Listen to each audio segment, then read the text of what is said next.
Today we are going to continue with the Raul Valle case, and we have James Gill, Dr. James Gill, who is going to be testifying today on direct examination, telling us how he oversaw the autopsy. Let's take a look, folks.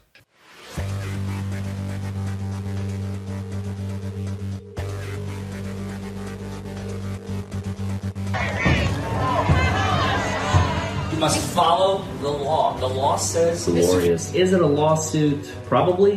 Why not? Well, hello, everybody, and welcome back to Buckle Up. It's the Law with Attorney Larry Forman. Folks, today we are going to continue with the Raul Valle case. We have Dr. James Gill on the witness stand, and he is going to tell us, after watching and reviewing the autopsy that was performed by a Dr. Jones, which may or may not testify later on, I'm looking forward to seeing what he has to say about his autopsy of Jimmy McGrath. Let's get into it, folks. Good afternoon, Dr. Gill. How are you today? I'm well, thank you. Good. Dr. Gill, where do you currently work? I work at the Office of the Chief Medical Examiner in This is the direct examination of Dr. Gill. Farmington. And for how long have you been with the Office of Chief Medical Examiner? Since July of 2013. And what is your current position with that office? I'm the Chief Medical Examiner for the state of Connecticut. And how long have you been in that position? Since July of 2013. Please tell members of the jury what your educational background is, as well as the experience that qualifies you to have the position that you hold. I received a degree in biology from MIT, followed by my medical school at the University of Connecticut. I did an internship in medicine in Vermont, followed by my pathology training at Yale. I did a fellowship in cancer pathology at Memorial Sloan Kettering, and then a fellowship in forensic pathology at the New York City Medical Examiner's Office. I'm board certified in anatomic and forensic pathology and licensed to practice medicine in Connecticut and New York. And what are your duties as a Chief Medical Examiner? I have administrative duties as well as investigative duties. So I'm kind of the commissioner of the agency, but I also do medical legal death investigations. So that includes performing autopsies and certifying deaths. And please explain generally what the term pathology entails. So pathology is that area of medicine that deals with the laboratory aspects of the body. So things that can go wrong with the body. And typical pathologists usually work in the hospital, and they'll examine different tissue samples from the operating room and so forth to determine if there's cancer or what have you. And is there a difference between pathology and forensic pathology? And if there is, what is that difference? Yes. So forensic pathology is a subspecialty of pathology that requires additional training, and it's that specialty that deals with the investigation of sudden, suspicious, or unnatural deaths. So deaths that are related to trauma, injuries, intoxications, things like that. And up to date, if you can approximate how many post-mortem examinations you have conducted? I've performed over 4,000 autopsies and many thousands more of examinations of bodies. Do you primarily oversee the autopsies of other members of your office, or do you conduct them independently? I do both. I did 2 autopsies yesterday, but I also oversee the office. In your career, have you conducted or overseen autopsies or examinations where the cause of death was a stab wound? Yes. And can you approximate how many times? Many dozens of times, both homicidal as well as suicidal self-inflicted injuries. And prior to today, have you testified in court on the field of forensic pathology? Yes. Prior to coming to court today, did you have an opportunity to review any records from your office to prepare for your testimony? Yes. And did you review the postmortem report that was prepared for this case? Yes, I did. And did you review any additional reports that may have been part of that postmortem report? Yes. And which reports would that be? Those would include the toxicology report and some other laboratory and investigative reports. Do you have the opportunity to review any photographs with relation to this case? Yes. And are photographs always taken during forensic examinations or withdrawn post-mortem examinations? It's a routine part of a forensic post-mortem examination. And what's the reason for that? It's to document findings as well as sometimes the absence of findings, so other people can look at it and evaluate it as well. Now, did you personally perform the autopsy on the body of James Thomas McGrath? No, I did not. And to your knowledge, who performed the autopsy? It was Dr. Jones. And to your knowledge, what position did Dr. Jones hold with the Office of the Chief Medical Examiner? She was I believe, an assistant medical examiner. She was in her training year as a forensic pathology fellow. And were you present and overseeing Dr. Jones when she performed that postmortem examination? Yes, I was. And why the oversight? Because she's still in training, and so we supervise them, kind of work side by side with them so they can learn forensic pathology. And to your knowledge, is Dr. Jones still employed by your office? No, she's not. And do you recall what date Dr. Jones performed that postmortem examination? I'd want to look at the report just to refresh my memory, but it was May 15th, 2022. And to your knowledge, where was that examination conducted? At the office in Farmington. And how do you know that? I was there, and there's a record in the autopsy report describing the location and the time and the place. Make first report, Your Honor. Certainly. Okay, first witness. Yes, you may. What number is this? I'm sorry. It's okay. States 10 for ID. Thank you. Dr. Gill, I'm showing you what's been marked as states 10 for ID purposes only at this point. Do you recognize this document?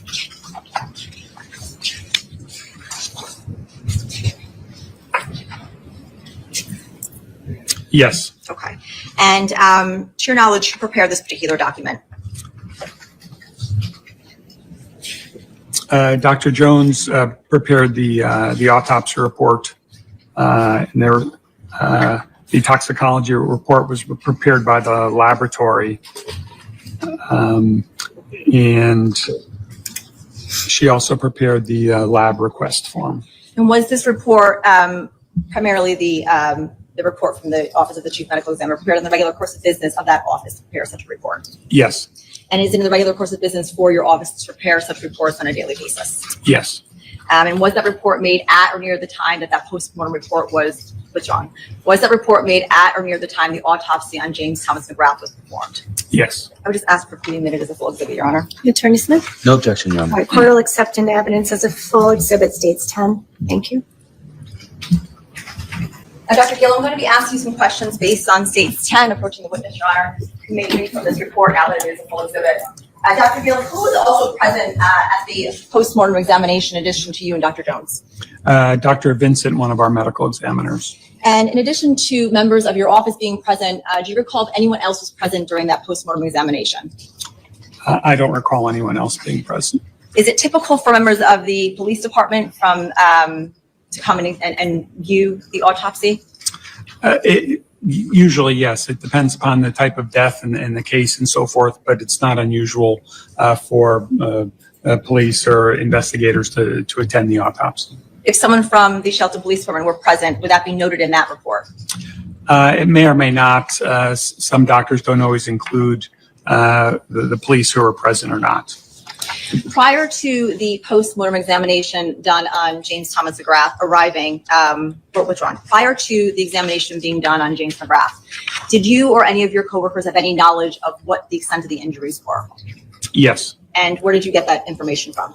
The death was called into our office from the hospital, and so we get preliminary information from the hospital. And looking at State's Exhibit number 10, how old was James Thomas McGrath at his time of death? He was 17 years of age. And to your knowledge, do you know where James Thomas McGrath was pronounced dead? I have to look at the death certificate or Bridgeport Hospital. And to your knowledge, were any operations or procedures conducted on James McGrath prior to his arrival at the medical examiner's office? Yes. And how do you know this? From the autopsy report. And how was the body of James Thomas McGrath transported or brought to the office of the Chief Medical Examiner's office? We have a transport team that will pick up remains at the hospital and bring them to our office. Typically, and in this case as well, do you recall how the body was brought in? What condition? The body was brought with resuscitative equipment still with the body in a body bag. And was there an ME case number assigned to this examination? Yes. And referring to exhibit number 10, can you recall or can you tell the members of the jury what that ME case number is? Yes. It's 22-10921. And what is the significance of that ME case number? So 22 is the year, and then we give each death that's reported to our office a unique sequential number. So it's a unique number for Mr. McGrath. Can you please tell the ladies and gentlemen of the jury generally what goes on in a post-mortem examination? If you could give details as to what is conducted. It depends a little bit on the type of death, but generally in a case like this, we would do x-rays of the body, and then we would do what's called the external examination, where we look at the outside of the body, looking for identifying features, color of the eyes, length of hair, any evidence of injury or medical treatment. And we would take photographs, and then we would do the internal examination, where we make a Y-shaped incision and examine the internal organs to determine largely why the person died. I'm going to direct your attention to States 10, where it says external examination. What is the purpose of that section? So that, again, is to document the different physical characteristics of the body, color of the eyes, scars, tattoos, things like that. And where it says under postmortem changes, what does that paragraph indicate? This is page 2 of 5. So that's where we would describe any changes that we see from occurring after death, like rigor mortis, stiffening of the body temperature, lividity, the settling of the blood, change in color of the body after death. And as indicated before, you said that there was some medical intervention that was done. And looking at States 10, can you please explain what was done or what was present on the body of James Thomas McGrath? He was received with a breathing tube in his airway, as well as 2 catheters, intravenous type catheters actually in the bone on both lower legs. And is that what is referred to as therapeutic interventions on States 10? Correct. Again, referring to States 10, under where it says injuries external and internal, what evidence of injury was present on the body? So there was evidence of both sharp injury and blunt injury. So sharp injuries are injuries that are caused by sharp objects like a knife, a piece of glass, and you can either have a stab injury or a cut injury. The difference is that stab wounds are deeper into the body than they are long on the skin, while like a cut or an incised wound is longer on the skin than it is deep in the body. Blunt injuries are different types of injuries. Those are injuries caused by blunt force, where a person may fall down and bruise their knee or what have you.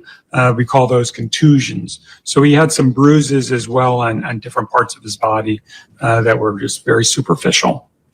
So in addition to those superficial bruising you had indicated, was there also a stab wound found on the body of James Thomas McGrath? Yes. And where was that stab wound located? The stab wound was on the left chest, below the left nipple. Can you either read or explain the directions? Within the exhibit, it indicates the directions are stated with reference to the standard anatomical planes with the body measured in the horizontal position. What does that refer to? So we don't know what position the person was in when they were stabbed. So we always give the directions in the anatomical position, which means standing straight up with your arms at your side. So we all have the same planes of reference. So for example, in this instance, the stab wound was going from the front of his body towards the back of his body, and it was going, from the left of his body towards the right of his body, and then slightly upward in his body.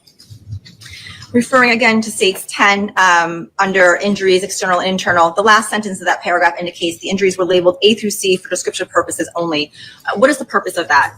Explain to the jury. So there were bruises and there was a stab wound. There's no way for us to tell the sequence, which came first, which came second. Directing your attention to page 2 and to page 3 of State's Exhibit number 10, under where it says A, stab wound of torso, can you please read what that paragraph says out loud to the jury? So a stab wound is centered 21 7/8 of an inch from the top of the head and 5 1/4 inches left of the anterior midline. It's oriented obliquely, which means kind of at an angle, with a sharp edge angled to the upper left and a blunt edge directed down and to the right. It is 1 1/16 of an inch long, slit-like perforation on the surface of the skin without natural skin tension. After penetrating the skin and the muscle, the knife proceeded through the left 6 to 7 intercostal space, that's between the ribs, and perforated the pericardial sac and the left ventricle of the heart. Pericardial sac of the, so it sounds like it penetrated the heart. That's probably why Mr. McGrath is not with us today. There was approximately 750 milliliters of clotted blood in the pericardial sac around the heart, and approximately 1.8 liters of liquid and clotted blood in the left pleural cavity, which is the left chest cavity. And then the direction of the penetration is front to back, left to right, and slightly upward. In the estimated depth, that's how deep the stab wound was, the estimated depth of this penetration is approximately 2.5 to 3.5 inches depth, deep. That was pretty deep. Now, in reference to states 10, that paragraph you just read, what does it mean? What is that intercostal space notation? What is that? So that's a term for between the ribs. So it went in that the muscle part between the two ribs. And what would be there? Is it tissue? Is it? It's muscular and soft tissue. And again, you indicated the pericardial sac and left ventricle. What does that refer to? So the pericardial sac is the sac that the heart is enclosed in, and the left ventricle is the left side of the heart, the pumping chamber of the heart that pumps the blood to the rest of the body. So it's going to pump out through the aorta to the rest of the body. And there was a stab wound. The stab wound went through the wall of that left ventricle of the heart. That next paragraph, there's approximately 75 milliliters of clotted blood in the pericardial sac. Is that normal to have that? What caused that? If you can explain that. Yeah, there shouldn't be any blood in the pericardial sac. So that was blood from that stab wound, from the blood first going into the pericardial sac and then continuing into the left chest cavity. Where it indicates that the direction of the penetration is from back, front to back, left to right, and slightly upward. How are you able to tell that? So we do a dissection during the autopsy where we kind of go in layer by layer and we follow the track, the path of the knife, and we can then see the direction that it followed. I'm going to direct your attention back to states 10, where it says, again, page 3 of 5, under where it says B, blunt impact injuries of torso, where it indicates that there was a 3/4 greenish brown contusion of the inframammary right chest. What does that indicate? That means that there was a bruise on the right chest below the right nipple, and it seemed to have some age to it. It didn't look that fresh. And how do you know about the age? How would we be able to tell the age? Because of the green-brown color change. Right. You know, like when you get a bruise after you're maybe hit your body on like some blunt object, or a blunt object hits your body, after a few days it starts kind of changing colors. I think that's what he's referring to, and that's how we can tell that that it has some more age to it. Also, states 10 again, page 3 of 5, where it says C, blunt impact injury of extremities.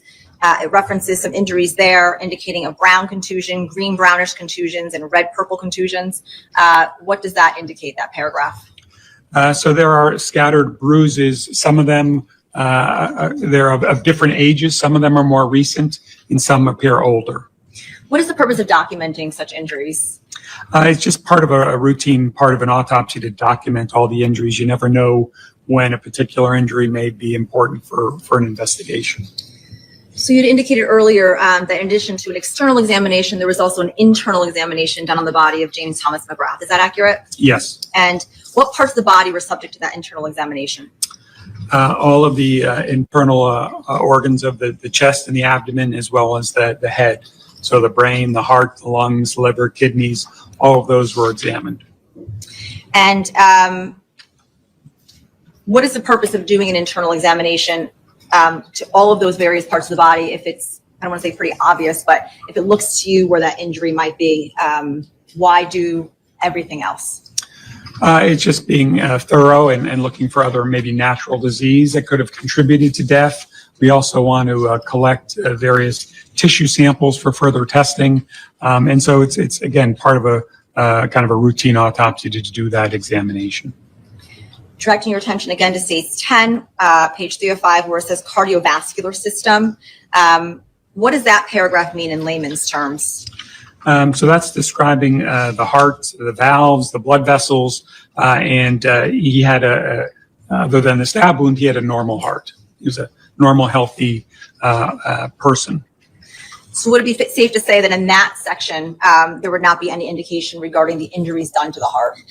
Correct. We include the injuries in a separate section. So the internal exam is really just the kind of the natural, normal descriptions. May I approach counsel, Your Honor? Approaching the witness.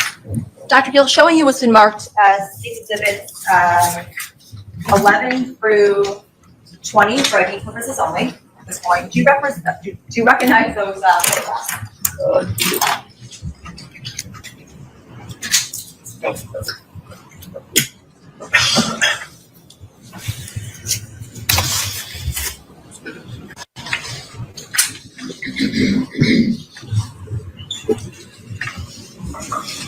Yes. And what do you recognize these photographs to be? These are the autopsy photographs from Mr. McGrath. Do the photographs that you see here fairly and accurately depict the body that came into your office on the day that the postmortem examination was done? Yes. And in the photographs that were depicted, does anything look different to you than the body of James McGrath did on the day of the autopsy? No. And again, the purpose of taking these photographs? To document the findings, who he is, and any injuries. Do you recall who took these photographs? We have professional photographers who do that under our direction. I'd like to enter these as full exhibit, Your Honor. Attorney Smith? No objection, Your Honor. All right, court will accept into evidence States Exhibits 11 through 20 as full. Dr. Gill, for the next several questions, I'm going to be showing you what's been marked as States Exhibits 11 through 20 as full exhibits. Can you see that, Dr. Gill, where you are? Yes. Also in front of you. Dr. Gill, what is this photograph depict? This is a full body photograph of Mr. McGrath showing how we received him at the medical examiner's office. And that placard that's placed above the body, what does that number refer to? That's his unique case number. And from looking at states, I believe it's state 11, do you see anything in this photograph that would depict any kind of, as you indicated earlier, the therapeutic services that was done on Mr. McGrath at the hospital? Yes. Can you just identify those areas to members of the jury? You can see the breathing tube coming out of his mouth. In his lower legs, there are these two are called intraosseous catheters in both legs. And then there's some gauze pad over the left chest. Referring to state 11, the lower left-hand area of the exhibit, there is a tag which is on the body of James McGrath's toe. What does that tag indicate? That's how it's an identification toe tag. Showing you what's been marked as state 12. And that placard that again is depicted there, is that the same number that we saw in state 11? The number matches up the ME number? Correct. Showing you state 13. What is this a photograph of? So this is the face and upper torso of Mr. McGrath, and it shows the stab wound under that left nipple. You can see that red line is the stab wound. And let the record reflect, Your Honor, that the witness is pointing to the right-hand side of stage 13, where he's indicating there is a red line below the left nipple of the body. So noted. Thank you. And Dr. Gill, if you can look at stage 13, there is some reddish purplish bruising appears around the neck area of the body of James Thomas McGrath. What is that? That's called livor mortis. That's a change that occurs after death from blood settling in those areas. Showing you what's been marked at stage 14. What is this a photograph of? This is a close-up photograph of the stab wound.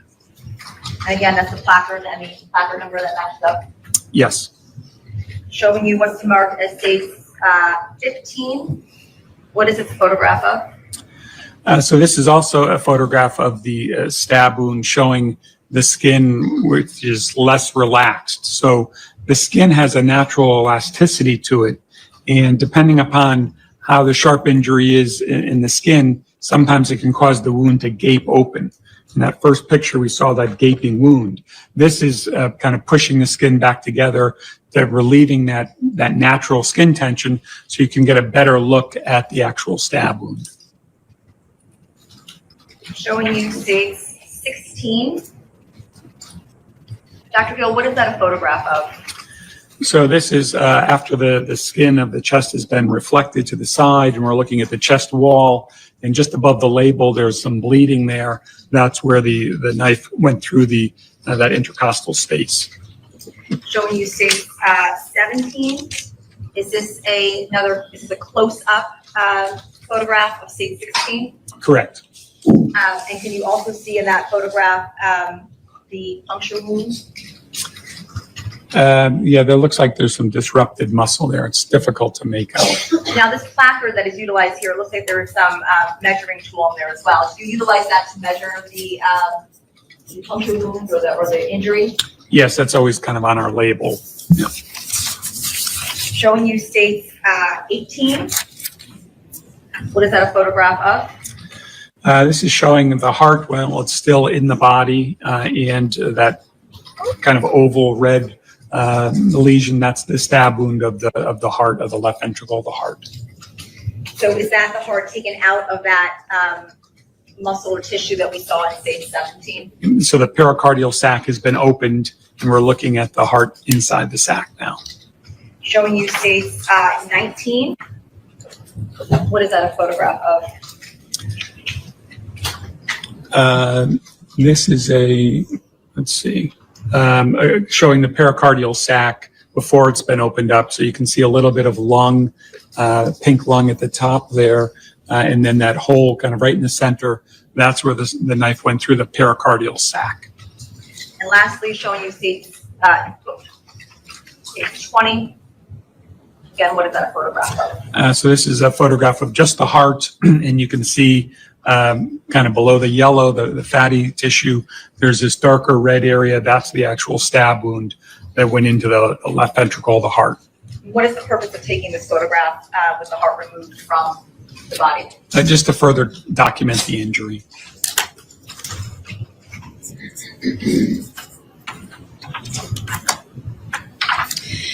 Dr. Gill, based on your training and experience in the field of forensic pathology, with respect to the stab wound to the torso, perforating the heart, what effect would you expect such an injury to have on a person's ability to survive? Well, it would not be immediately incapacitating. The person would still remain conscious for a period of time until they've lost enough blood and the heart can no longer maintain the blood pressure. Then they would lose consciousness. And again, if the heart and the circulation isn't restarted, they would die. Were any samples or specimens collected during the post-mortem examination and submitted for laboratory analysis? Yes. And do you recall what specimens were collected? There were several specimens collected for toxicology, including blood, vitreous fluid from the eye. We usually collect liver as well, and urine. And What tests were conducted on the blood of the body that was collected? So we did our kind of routine toxicology testing, which includes alcohol and all the common drugs of misuse, as well as other medications and so forth. I'm going to direct your attention back to States 10 on page 5 of the toxicology report, withdrawn. Page 5, what does it read under the heading toxicology? So it gives the positive findings that were detected in the blood and the vitreous fluid from the eye. Okay. Directing your attention to page 2 out of 3 of the toxicology report. Do you recall or can you read what the blood alcohol content or BAC of the body of said James Thomas McGrath was? Yes. And what was that? It was 0.2 gram percent or gram 100 per 100 milliliters. 0.2? Wow. Jimmy was quite intoxicated. 0.2 is almost triple the legal limit. Oh, wow. He was very intoxicated, and especially being underage. So in Kentucky, for instance, when you're operating a motor vehicle under the influence, when you're under the age of 21, the legal limit is actually 0.02. 0.02. So technically, he would have been, if he had been operating a motor vehicle, 10 times over the legal limit for a child his age in the Commonwealth of Kentucky. I don't know what Connecticut is in that regard, but 0.2 is huge. He was very drunk, this kid. Again, I mean, we're still learning the facts and circumstances that have led to his death, but 0.2, wow. Referring again to States 10, to the very first page of that exhibit where it says final diagnosis. Please read what it says. Stab wound of torso with perforation of heart, hemothorax, approximately 1.8 liters. That's blood in the chest cavity. And then hemopericardium, that's blood in the pericardial sac, approximately 75 milliliters. And then superficial blunt impact injuries of the trunk and the extremities, the bruises. Based upon your review of the postmortem examination of James Thomas McGrath, what was the cause of death in this case, Dr. Gill? The stab wound of the torso. And what was the manner of death? Homicide. And if you could please explain your reasoning to the jury as to why it was a homicide. Homicide for a medical examiner is death at the hand of another person. So this stab wound was caused by another person, so it's a homicide. I just have one moment, Your Honor. Yes. I have no further questions for Dr. Gill. Thank you. Okay. Wow. Okay. So we've learned about the medical exam. We've learned that Mr. McGrath at the time of his death was highly intoxicated. I cannot wait for the cross-examination, folks. This is going to be really interesting because the defense attorney has a lot of different avenues that he can approach, and I wonder where specifically he's going to strike. He's just very matter-of-factual. He's very scientific. He's very direct. There's really not a whole... This guy seems legit. Dr. Gill seems like he's on top of it. He knows what he's doing. He's our fourth witness in this trial. If you haven't seen the previous ones, go check him out. They're in this playlist. But yeah, the cross-examination is going to be fascinating. Folks, as always, don't forget to like this video, comment below, subscribe to the channel. I love every single one of you, and I will see you all in the next video. Bye, everybody.